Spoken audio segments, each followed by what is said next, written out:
ba bani mana. Mana nana. Na 200 za ka bani mana.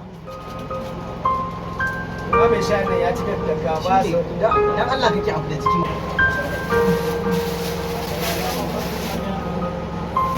Wannan mai gida nawa ne ka bani? Na 200 ne ba na lokacin ba ka ne. Kai. Gaskiya wannan garin nan ana tsada. Wannan gonar yana da arhama. Idan ka je limi wannan dubu da ake sai da shi. Wannan ne? Ka tambayi wannan ka. Wanda abu kuma yanzu ba kwa gani irin tsada mai wanda muke ciki. Shi da ka ci wannan ruwan na yi. Wallahi wannan yara idan ka ci shi wannan amma yanzu duka ga gudanar kasashe ne da za a kayan nan gashi. Har kana malam ba komai. Ba komai insha Allah. Ba da malam kai kamata ta gari ta wannan. Karka damu dan Allah kai hakuri. Kuma bismillah. Bismillah mu Shi kashi ne Bismillah mu da Allah.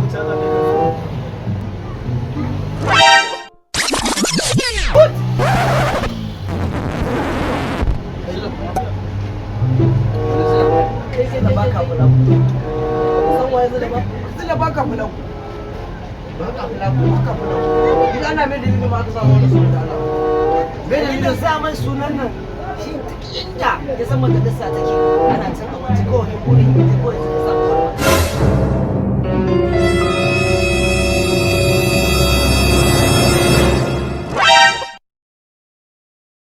Gaskiya mutanen garin nan ba sa tausayi na wallahi.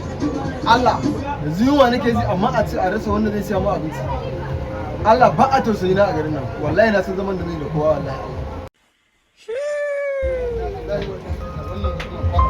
Wannan mutum abin da yake baya kyauta. A ci a rayuwar da ba ɗaya kowa ma ke ci kamar kai kasan da yanzu a ci.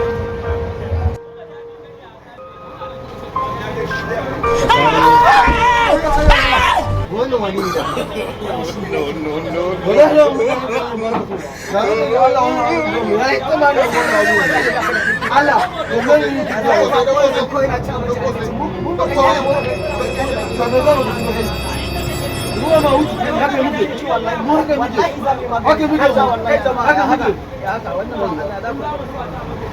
ya kamata ta kula masa irin wannan zaka ce ba za ka sanar shi ba yana yin wannan wata ya san waye ne bari da wannan ba ka kula musu ai kamata ya yi wannan ya kula masa kamata ya yi kula masa ba ka to mata ne ba ka kana daure mai kidi ka duba abin da yake to ne ci gaba da yin wannan ya ga sai ma zai kare wannan wannan ba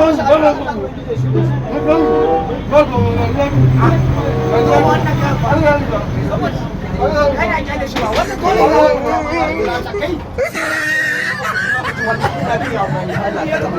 kamar ya hakuri ya kamar ka san ba su ne mai yake mana irin wannan aiki da yana yi to sai ka ci mana irin wannan balle yake za ku same shi ya kai ne ba wani abu da kake yi san ka ba Da shi ka fara da zagi na ko?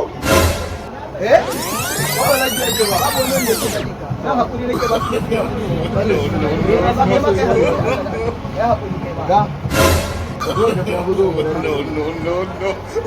Dai mai magana kuma. Ya hakuri kai ba.